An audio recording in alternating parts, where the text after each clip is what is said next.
eu vou dizer que até eu fiquei surpresa. Porque eu achei que essa história era uma coisa terrível. E aí, a cada segundo, eu descubro que a história é mais terrível ainda. Que tem mais gente enrolada nessa história de uma quadrilha. Resume pra gente que você pode resumir. Parece uma história de terror. A gente tá com um casal aqui no programa hoje, Kátia, que eles estavam realizando um sonho de ter uma casa um pouco maior, onde eles iam viver com a aposentadoria e quem sabe até depois alugar uns quartinhos na casa e ter mais uma renda. Que é isso, é a vida para sobreviver nesse país. E eles venderam, inclusive, o imóvel deles lá atrás, fizeram uma negociação, Kátia, com o corretor, foram em cartório, visitaram a casa com o suposto dono, pagaram 55 mil reais de um dinheiro sofrido e suado na vida. E não só isso, gente. A gente, de início, eu estava desconfiada que o que poderia ter acontecido, sem casa entender, que eles foram até o cartório, mas foi reconhecido apenas a firma. O que é isso? Eu assino, apresento meu documento e o cartório atesta que realmente aquele documento é o mesmo do que eu assinei, a assinatura é a mesma do meu documento. Só que não foi isso. A Rilávia falou pra gente há pouco que eles de fato foram no cartório, mas que assinaram o livro. É porque a minha assinatura não batia. Aí ele mandou fazer tudo de novo. Eu tenho que reconhecer a firma tudo de novo. Aí foi o que eu fiz. Não teve. Hã? O Everton teve que abrir também. O Everton também teve que abrir firma e assinar. E teve que assinar o livro, né? Então, se assinou o livro, a gente devia ligar para alguém do cartório. Isso, a gente tem que falar nesse cartório, esse aí. Vamos ligar lá já. Tem mais um detalhe. Mais um? É assim, tipo assim, quando a gente começou a investigar por conta própria, eu descobri a esposa do Everton pelas redes sociais. E a gente descobriu que ela tinha feito um boletim de ocorrência. Isso. A gente descobriu um BO de desaparecimento desse Everton. Oi, gente. Isso em 2015, né? Em 2014, esse BO de desaparecimento. Peraí, a esposa dele disse que ele desapareceu em 2014. E ela fez um BO em 2014. Em 2014. Que ele tinha desaparecido. Exatamente. Só que a gente não conseguiu mais informações sobre esse BO. Mas ele desapareceu mesmo ou o pilantra tá vivo e a mulher acha que ele sumiu? O pilantra tá vivo. Não sabemos. Ou alguém tá usando o nome dele. Mas como que uma pessoa vai no cartório, apresenta o documento e o cartório não vê que não é a pessoa, que não... Eu vou lhe dizer uma coisa, Nayara, eu tô até me segurando para não falar demais. Porque senão parece que a gente está falando de uma história que tem tanta gente envolvida. Mas acho que é uma gangue mesmo. Porque eu acho que tem, para ser sincera. Porque, desculpa, muita coisa errada, picada em todos os cantos. Kátia, nem história de novela ia aparecer. Faz as coisas, nem assim, não, você não ia acreditar, isso parece ficção. Nem nessas séries de streaming, que às vezes tem uns assuntos absurdos. Ninguém teria essa criatividade tão grande de fazer isso. Não. A gente tem o áudio, gente, exclusivo, que eles passaram pra gente, da negociação da Rilávia e do Enivaldo a esse Everton. Nesse áudio, ele está explicando como que eles deviam agir nesse processo de compra do imóvel. Vamos ouvir? Não, porque assim, mano, esse dinheiro que vai cair de você é uma venda, tá ligado? E essa venda pode ser que a pessoa mais pra frente se arrependa, tá ligado? Aí, mas se caso um dia for em algum seu banco, ou tipo, alguém entrar em contato com você, você fala, não, eu conheci um rapaz no Facebook e tal, ele perguntou se eu queria ganhar dinheiro usando minha conta, sabe? E eu dei, ele fez um depósito, eu ganhei um dinheiro, tá ligado? E não sabe de nada, mano. O que eu peço é que as pessoas não sabem de nada, tá ligado? Seja cega, muda e surda, entendeu? Mas é isso, tá ligado? É que nem eu falei, caiu na conta, fez o depósito, fez a transferência, cancelamento da conta, seu dinheiro tá na mão, entendeu? Aí vê aí. Kátia, Peraí, áudio... eu não entendi. Me explica, Nayara, porque se tá ligado... Mano, e tá ligado na mesma Esse áudio...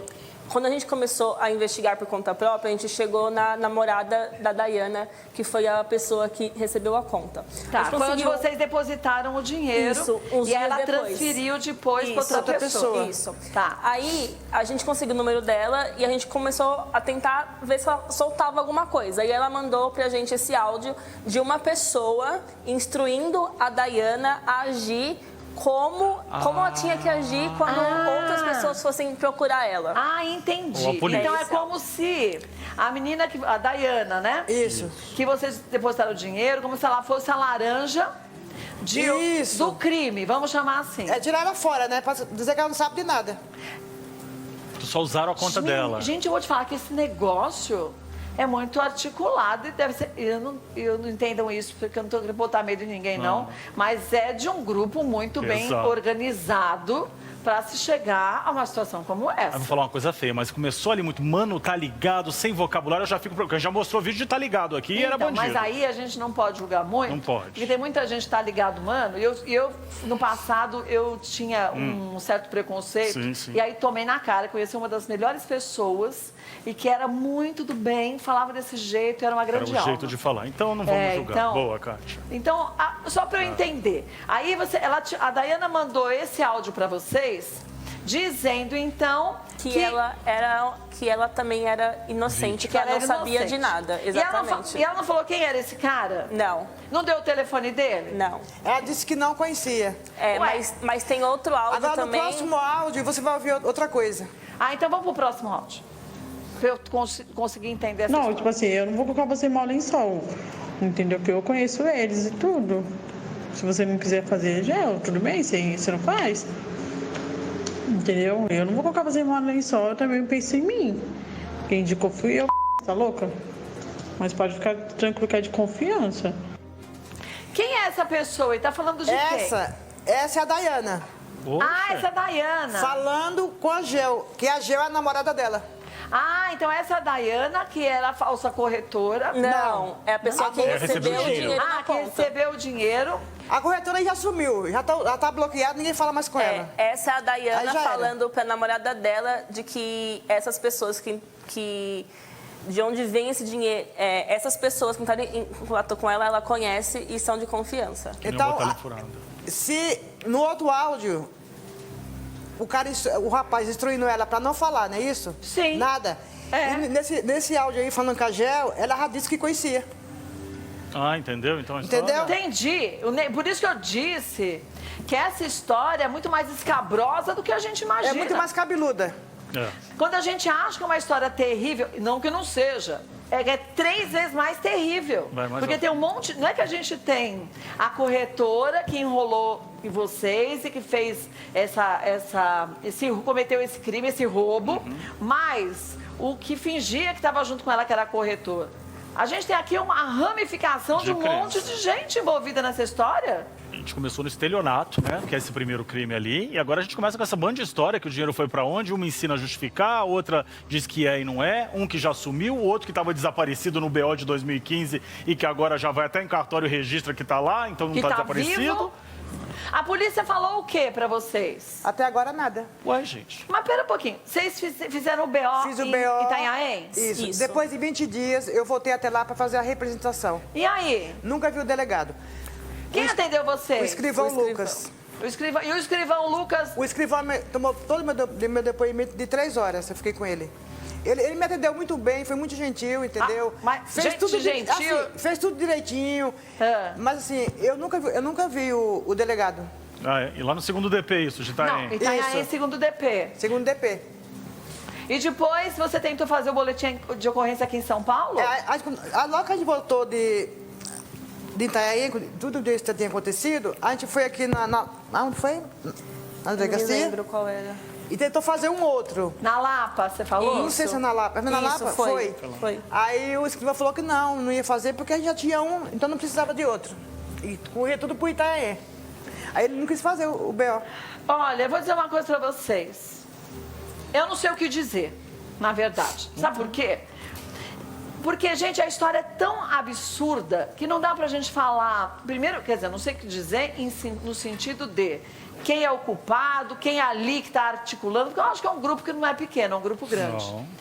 Tenho certeza que vocês não podem, primeiro, se sentirem mal por isso, porque vocês não foram enganados, principalmente você, Nivaldo, que eu vejo que você tem um choro sentido e aquele de angústia, de medo, de tudo que é sentimento. Muito doído isso aí, muito doído. Então não se sinta assim, Porque eu vou te dizer que durante o intervalo, a gente foi falando aqui, e uma boa parte das pessoas aqui, e justamente eu também teria caído, visto isso tudo, assinando no livro do cartório do mesmo jeito.